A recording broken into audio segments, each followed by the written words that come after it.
જેમ આપણા દેશમાં બહારથી કોઈ લોકો ઘૂસી જાય અને આપણને તકલીફ થાય, એવી જ તકલીફ એ લોકોને થાય જ્યારે આપણે એના દેશમાં જઈએ.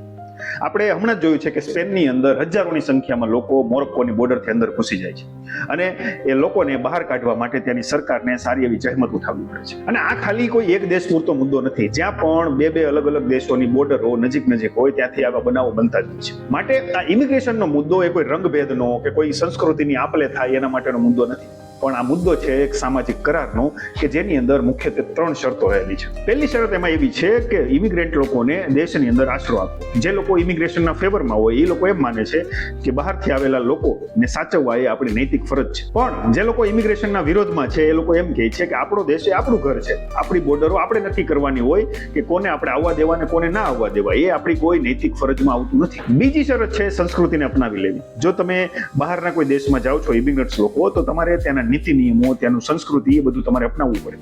પણ ઇમિગ્રન્ટ્સ લોકો એની જગ્યાએ એમ કહે કે નહીં, અમે તો અમારા જે જૂના નીતિ નિયમો છે એ જ પાળશું, જૂની સંસ્કૃતિ છે એને જ ફોલો કરીશું.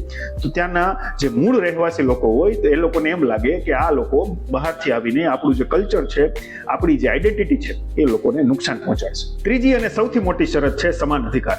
જો બહારથી આવેલા લોકો તમારા નીતિ નિયમો, કલ્ચર ને બધી જ વસ્તુ અપનાવી લે તો ત્યાંના મૂળ રહેવાસી જે હોય એ લોકોએ આ ઇમિગ્રન્ટ્સ લોકોને ફર્સ્ટ ક્લાસ સિટીઝનનો અધિકાર આપીને પોતાની સમાન ગણવા જોઈએ. પણ આપણે વિશ્વની અંદર ઘણી બધી જગ્યા જોઈએ છીએ કે પેઢીઓ વહી જાય છે, સદીઓ વીતી જાય છે, છતાં બહારના લોકોને ત્યાંના મૂળ લોકો અપનાવી નથી શકતા. એટલે અત્યારે જે વિવાદ ચાલે છે ઇમિગ્રેશનનો આખી દુનિયાની અંદર, એનું મૂળ કારણ એટલું છે કે બંને પક્ષોને એવું લાગે છે કે આપણે સાચા અને સામેવાળા ખોટા. અને જ્યારે પણ આવા સામાજિક કરારો ઉપર, સામાજિક ડીલ ઉપર સવાલ ઉભા થાય ત્યારે એમાંથી સંઘર્ષ ઉભો થાય છે.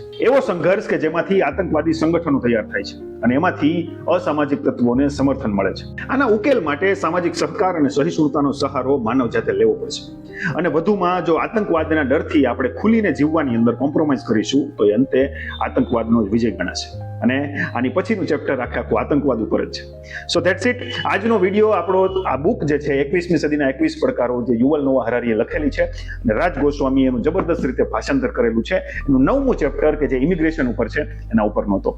અને તમને જો આ સિરીઝના વિડીયો બધા સારા લાગ્યા હોય તો લાઈક, શેર, કમેન્ટ કરી દેજો અને ફ્યુચરમાં આવા વિડીયો જોવા માટે આ ચેનલને, આ પેજને ફોલો કરી લેજો. That's it. બાય.